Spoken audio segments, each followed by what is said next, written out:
Welcome to Atlantic Business Magazine's Take 5 with the Top 50 video series. I'm Katrina Beach, a partner in Assurance Services with Top 50 CEO presenting sponsor Grant Thornton. We're excited to be here. I'm here with Atlantic Business Magazine's 2020 Top 50 CEO Award winner, Laurel Broten. Laurel is the president and CEO of Nova Scotia Business Inc. Under her transformative leadership for the past 5 years, this economic development agency has attracted over 70 investments, greenlit 10 new programs, increased average export sales by 20%, approved and announced over 190 film funding commitments, and worked with 150 businesses of diversity. Thank you for joining me. Laurel, you've worked as a lawyer on Bay Street and been elected to Ontario's provincial legislature, where you've served as a cabinet minister. How do those experiences inform your work at NSBI?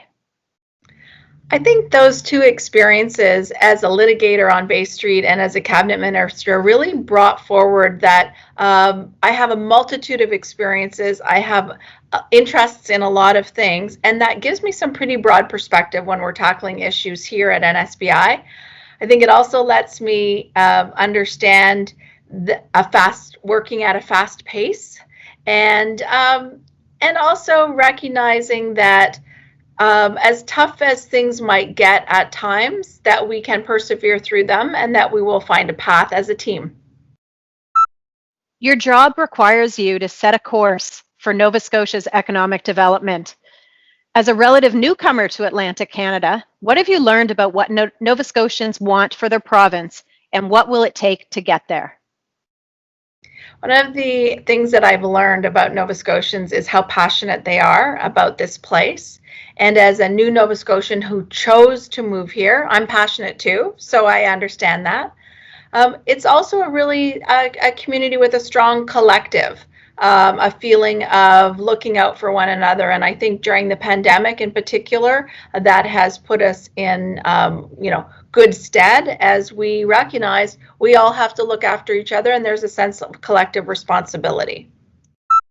COVID-19 has highlighted our economic strengths and weaknesses. What surprises did the pandemic reveal about Nova Scotia? I think the surprises that the pandemic revealed about Nova Scotia was a willingness to embrace change. I know on my own team, we designed a lot of new programs and initiatives. We reached out to businesses. We said, listen, there's not going to be trade missions, but we still want to sell our products internationally, so we need to do these things virtually. And there was a really a sense of, putting the shoulder to the wheel to that extent, and pushing forward and recognizing we'd have to do things differently. So I think that was a key part of what has happened during the pandemic. I think there's also been a recognition that you can work from here and be connected to anywhere in the world, and that's a key part of, I think, that we will keep for a long time. Similarly, you don't necessarily need to be in an office. You can work remotely. And so all of those things, I think, that will stay in place with our evolution of the business community going forward.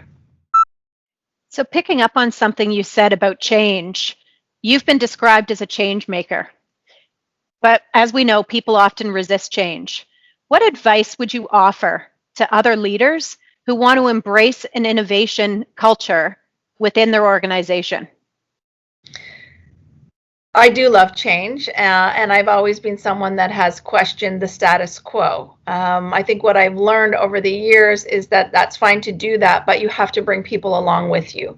You can't surprise them with your desire for change or your change initiative. And so what I would say to leaders is that you have to take the time, and this is something that I've had to learn, you have to take the time to put forward the evidence, build the case, talk to your team about why we need to make these changes, or talk to society about why do we need to make the changes. Whoever you want to make the changes with you, you have to bring them along. And it's a necessary part of actually solid change management and making people feel part of what's happening with you rather than something happening to them. Obviously, you're a leader and someone who has a very busy and demanding job and schedule, but you're also an active volunteer.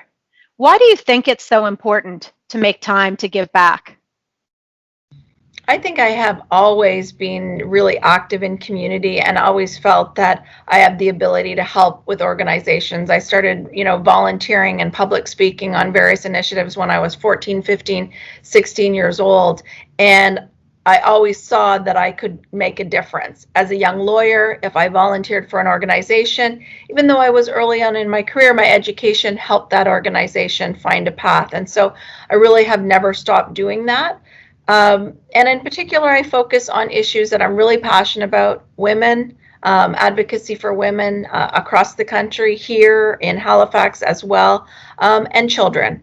Over the years, being very actively engaged in children's initiatives, simply because it's something that I know is our future, and I believe we can make some really valid and valuable contributions in improving their circumstance if we improve the circumstance of their mothers, as an example.